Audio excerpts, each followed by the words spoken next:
Joey was very close to his father, being his only son.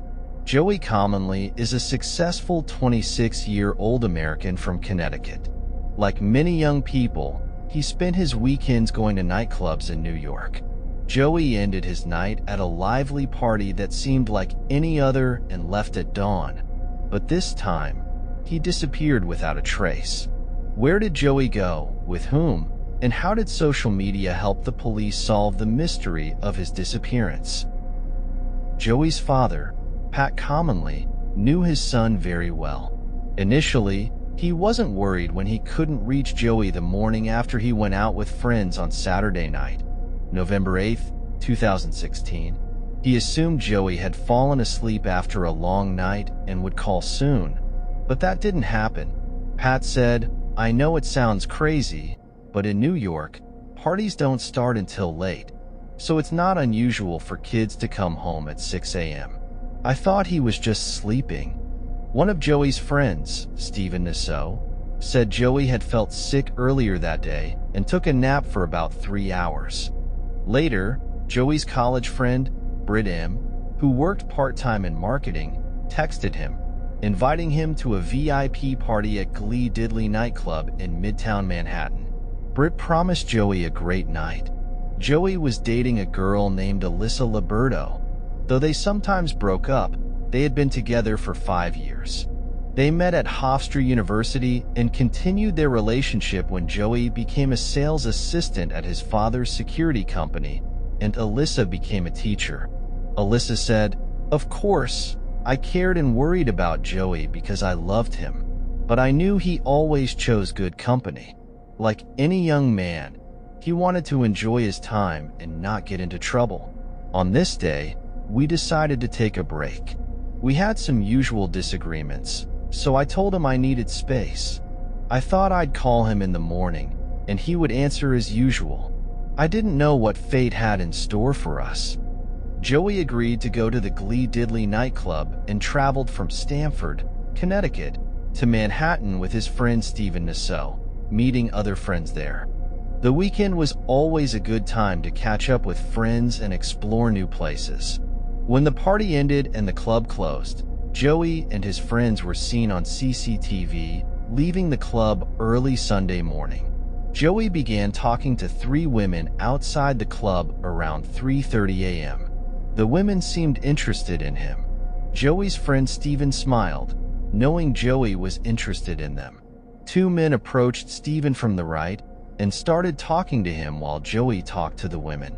The men, who didn't know the women before, mentioned having an apartment at the top of a residential building and that one of their fathers was a well-known jeweler in the city. They invited the group to the apartment at Sutton Place for more fun. Stephen borrowed Joey's phone and walked away from the group. When he returned, Joey and the others had left. Stephen didn't worry too much, thinking he'd return the phone the next day. The group hailed 2 cabs and rushed to the apartment to continue the party. Stephen went home with Joey's phone. On Sunday afternoon, Joey's phone started ringing at Stephen's apartment. The caller was Joey's father, Pat, asking about Joey. Stephen told him Joey was in the city and had left his phone with him. Pat asked Stephen to tell Joey to call him urgently. Pat went to Joey's apartment, expecting him to be there, but he wasn't. Joey usually talked to his father daily. They were best friends, often discussing the Yankees, the Rangers, and many shared interests. With increasing concern, Stephen contacted a nightclub staff member who connected him with a man named Larry from the party. Larry claimed he didn't know where Joey was. Anxiety grew among everyone, feeling something was wrong. Joey's wide network of friends began searching through social media for any clues. A friend named Michael Mullen said they Googled Larry's number and found his full name, Lawrence Deloney, on Facebook. Stephen confirmed from Larry's photo that he was the same person from the party. Another close friend, Max Branchy, who managed a restaurant, turned into an internet detective. He searched Instagram for people who posted photos from the party, hoping to find any information about those who went with Joey to the private party. Max found a picture of his friend Alfin with some girls matching Joey's type. He sent a screenshot to Joey's friends from the party, confirming one of the girls was among the 3 women with Joey. Max called Alfin and got the girl's number, asking about Joey. She said they were together the previous night. After the party ended early Sunday morning, Larry, Joey, and the girls took an Uber, with Joey waving goodbye as if he was returning to the apartment with Larry. Here, Larry's story and the girl's story diverged. Larry said Joey left Sunday morning, but the girl claimed Joey went back to the apartment with Larry. Who was lying, and where was the truth? Joey Comunale was part of a close-knit, loving family with his younger sister Alexa and parents Pat and Lisa. Pat lived in a quiet area in Connecticut, but was born in the Bronx. He moved here, met Lisa, and founded a successful security company, which he later sold for over $400 million. But none of this mattered now that his only son was missing. By Sunday evening, with Joey missing for about 10 hours, Pat contacted Larry, who was at Sutton Place with Joey. Larry said Joey left to buy cigarettes, which was strange because Joey never bought a pack of cigarettes in his life. Max, Joey's close friend, said Joey occasionally smoked a cigar if he was with a smoker friend but never bought cigarettes.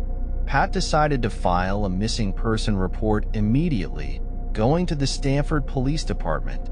The duty sergeant called Larry, who denied knowing Joey's whereabouts but provided names and numbers of friends at the party: Jim Rack and Max Gima, and the address of 418 East 59th Street in Manhattan, a luxurious building called Grand Sutton.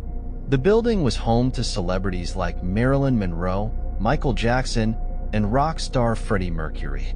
Jim Rackoff, a 25-year-old living in the apartment, was the son of Jeffrey Rackoff, one of the city's wealthiest jewelers, specializing in unique pieces for celebrity clients like Oprah Winfrey. As days passed, police uncovered more about the 3 young men at the party with Joey, all in their 20s. Larry worked in real estate and came from a wealthy New Jersey family. Max Gima was a computer program salesman, and his father was a former mayor of Oceanport, New Jersey, who worked with Jared Kushner, President Trump's son-in-law. However, no one lived a more glamorous life than Jim Rackoff at Sutton Place. His father, Jeffrey Coffer, owned a larger apartment in the same building, specializing in unique jewelry pieces for the world's most beautiful and wealthy people. Jim enjoyed a lavish lifestyle, with his father paying $4,000 monthly rent for the C4 apartment. Jim was an aspiring model, worked in insurance, and loved boxing. Pat's sole focus was finding his son. He gathered all the information and went to the New York Police Department.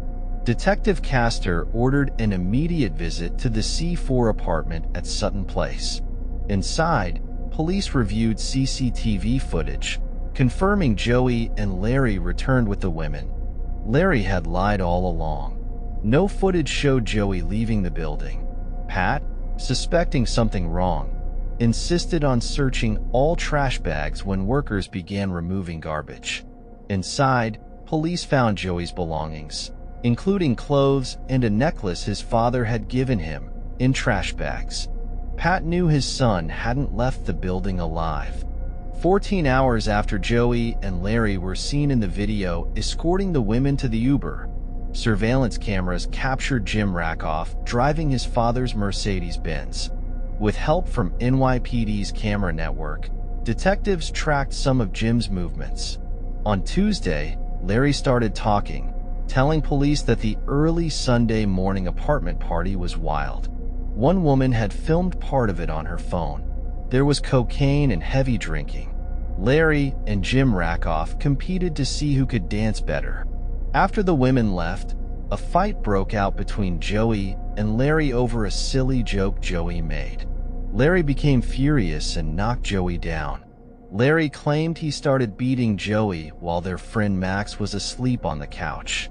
Jim Rackoff, proud of his boxing skills and physique, joined the fight, hitting Joey, who was now gasping for air. Larry said he told Max to leave when Jim began stabbing Joey, ending his life. Max left the apartment, having no role in the murder. Jim then dragged Joey's lifeless body to the bathroom, attempting to dismember it. It wasn't easy. As they planned their next step, they frantically cleaned the apartment, wiping Joey's blood with bleach and paper towels while receiving calls from Joey's friends and even his father. They decided to throw the body off the balcony into the street near Jim's father's car and drove away at dawn, attempting to bury the body in a wooded area, even trying to burn it. Investigations later revealed a shocking surprise. Jim wasn't Jeffrey Rakoff's biological son.